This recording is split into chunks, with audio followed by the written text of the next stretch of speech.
economical way to transport. Yeah, and I've seen pictures, and it seems like, wow, I mean, why get rid of something that was working so very well? Exactly. I never could really understand that. Right. It's one of those paths of life that... that still, it's a big mystery, but of course it all boils down to who was making money and who wasn't. Exactly. Now, the other question was, wasn't there a PBS special about that of some sort? I think Chris mentioned that when he was talking to me on the air, or off the air, that is, about there was a special that he saw, and that's what jogged his memory about calling the radio show today.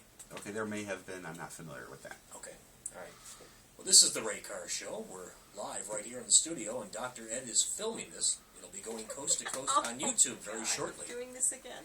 Ed, it's going to be on YouTube today? Yeah. Ed says yes. You can look under Ray Carr WCSB, and you can find it. You can see what we actually look like.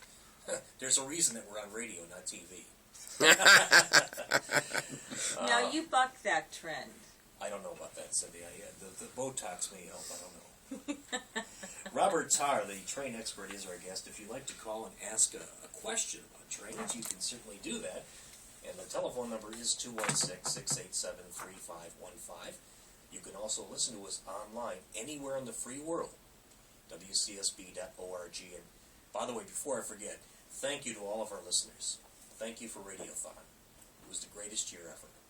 And all I can say is a million thanks to the wonderful, magnanimous givers and donators. And it's amazing.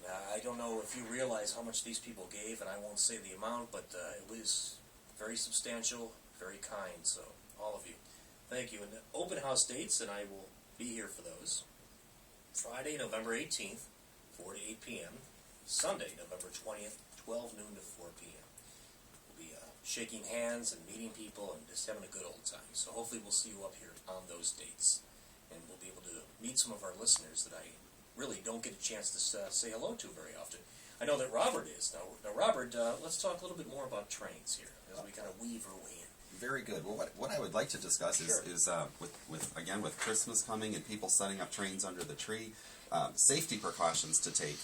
Excellent. With this coming up, and often Christmas lights are referred to as a fire hazard. Well, actually, the model train under the tree can be a fire hazard. Now, I don't want to frighten people from putting their trains under the trees by any means. Certain precautions will make sure this doesn't happen. Exactly. For example, if you have a train that is not with sealed motors, and as far as I know, LGB is the only train made with sealed motors. I could be wrong. What does that actually mean?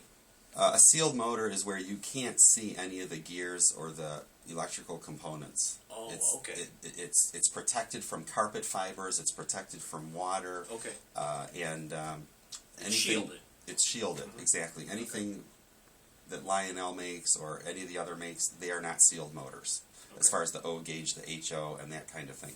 So you want to make sure you don't put this on carpet, because the carpet fibers can get up into the components, and it can heat up to the point where it can actually start a fire. Now, the alternating current trains, such as Lionel or standard gauge trains, those tend to spark a lot more than the DC current. Now, Lionel does make some DC current trains, as well as Mike's. Now, I think Mike's Train House is all AC, but there's many, many makes of trains.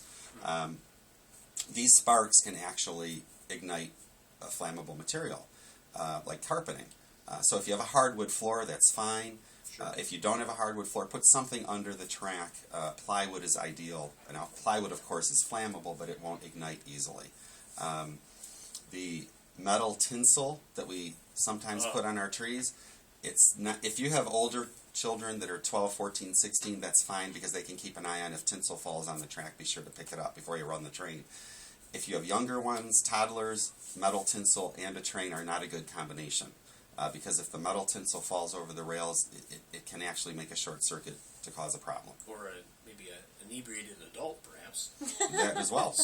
Dropping a hot toddy on the train tracks. And we've seen more than our share of that, haven't we? Oh, yeah.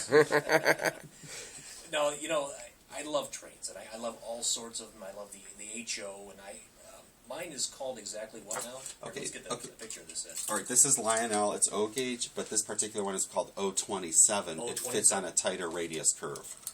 Okay. Now, that's the kind of engine I grew up with. Now, Now, I know I've seen many different types of engines throughout my lifetime, and that one is very special to me because I remember watching it go around the track and, taking its little circuitous path around everything, and the little village I used to build in the middle. And it was quite entertaining. I really enjoyed that. And the smell of the engine.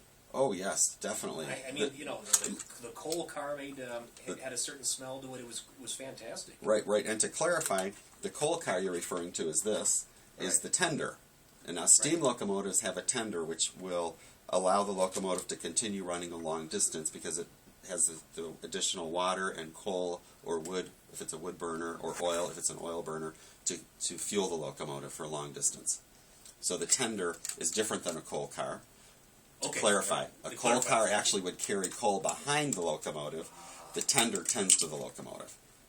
Isn't that interesting? Yeah, I didn't know that. How about that? Most people don't. Most people, if you're not into it, it's understandable. Right. I was playing with a friend once that we were young, and he had a coal car that he had to put behind the locomotive. And I said, well, no, the tender goes behind the locomotive, and then the coal car can go anywhere in the train. And he insisted that the coal car had to go behind the locomotive because it needed the coal. So we had an argument about that as youngsters.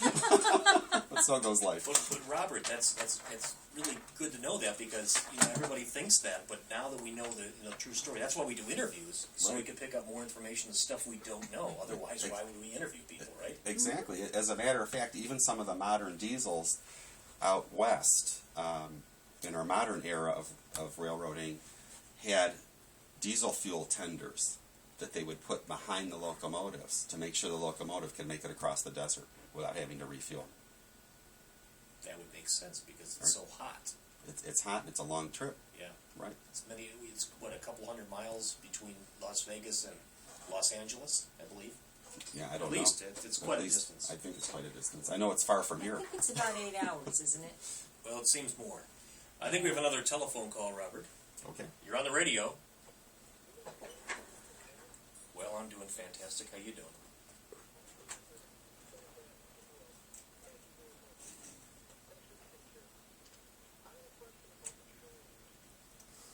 Okay, go ahead.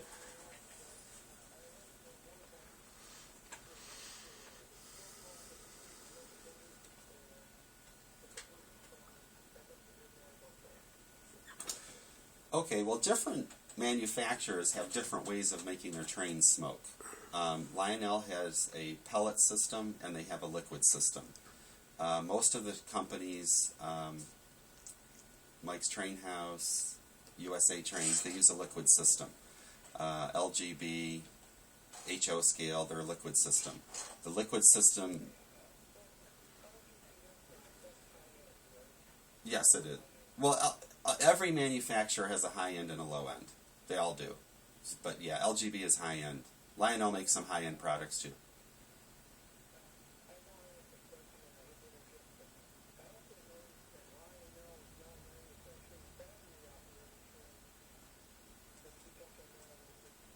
Okay, well, there's several different kinds of battery operated trains on the market. Some just take regular C and D batteries. Others use rechargeable batteries. Some of the modelers actually use rechargeable radio control engines. It just depends on what people want to do and how long they want to run for. Right. Right. Well, you don't want to drive it off the kitchen table. No. Keep it on the kitchen table. No, be careful of that.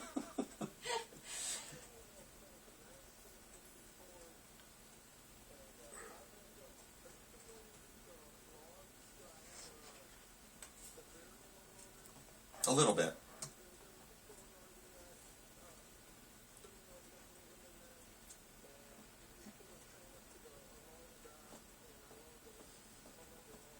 Right.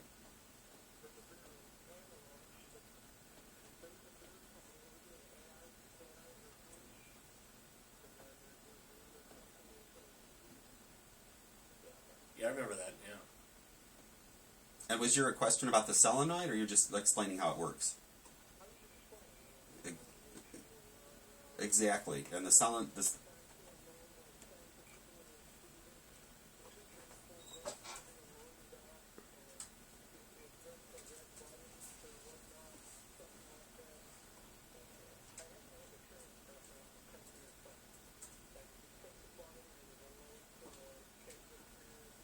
Exactly.